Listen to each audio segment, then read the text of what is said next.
Hi guys, it's Mr. Bennett here again. Today we're going to be looking at a couple of questions. So the first question we're going to be looking at is question 9 from page 32. And what we've got here is we've got a plane that's flying along at 1500 metres above the ground, travelling at 500 kilometres per hour.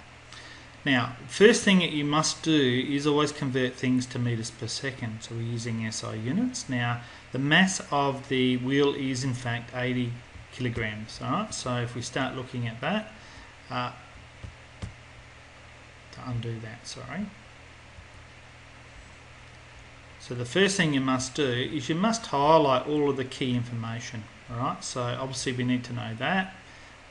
We need to know its horizontal initial velocity, which is going to be this figure here. And that means if it's going to have that horizontal velocity of that, and it's travelling horizontally, it's going to have 0 velocity in metres per second. Alright, so the vertical velocity is 0.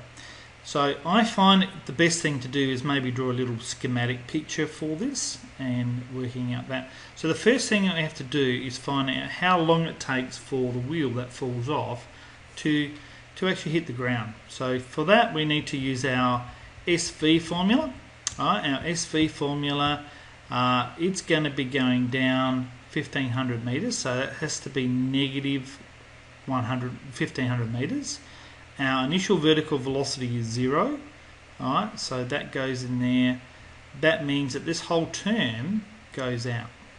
And then we have a half of gravity, which is minus 4.9 t squared. Now, in this particular case, when we're looking at that, we can say that t is equal to 1500 divided by 4.9, where you're cancelling out both the negative values, and you're going to divide that by 4.9, and to get t you have to take the square root.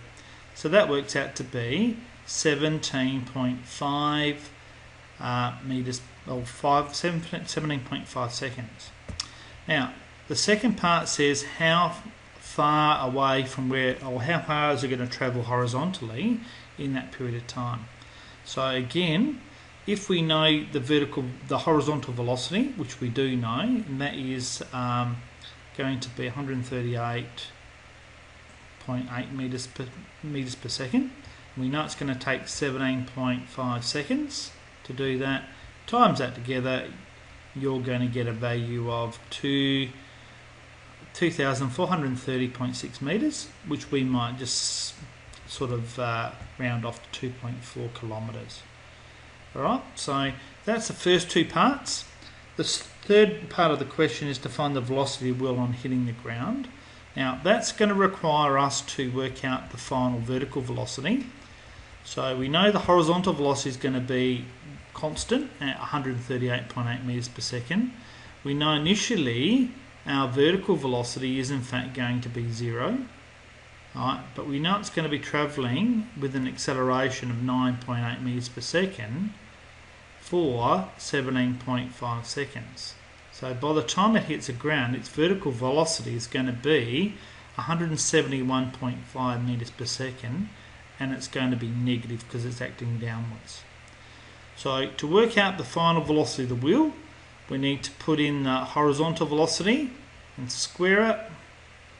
We need to put in the vertical velocity, and we need to square that. Now you don't need to put in the negative, obviously, because when you're squaring it.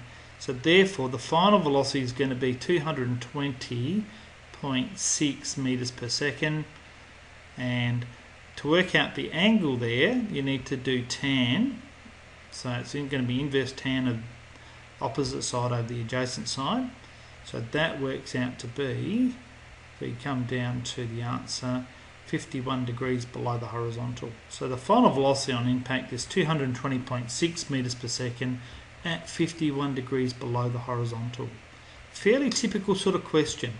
Question 4 asked us to work out what the kinetic energy of the wheel is going to be. So again we use our kinetic energy formula, half mv squared, putting the mass in there, putting the velocity.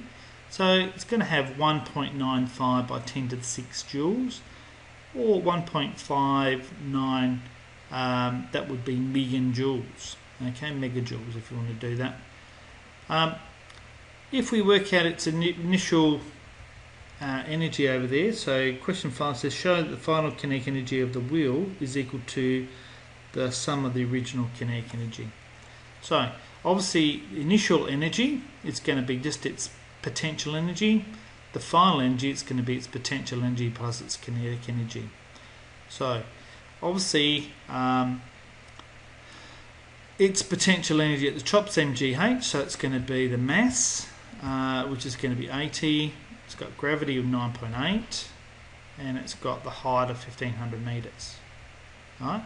Its original kinetic energy at the top is going to be its mass times by its velocity, and its velocity is the horizontal velocity only, 138.8 meters per second. So we square that, and that's going to give me an answer of 1.95 by 10 to the 6 joules. And we've just worked out the energy at the bottom is in fact going to be the same, so therefore we've proven that the two energies are exactly the same. So not a bad question, question 9. I would suggest that you have a go at this question first and maybe working your way through the video just to make sure you got the right answers.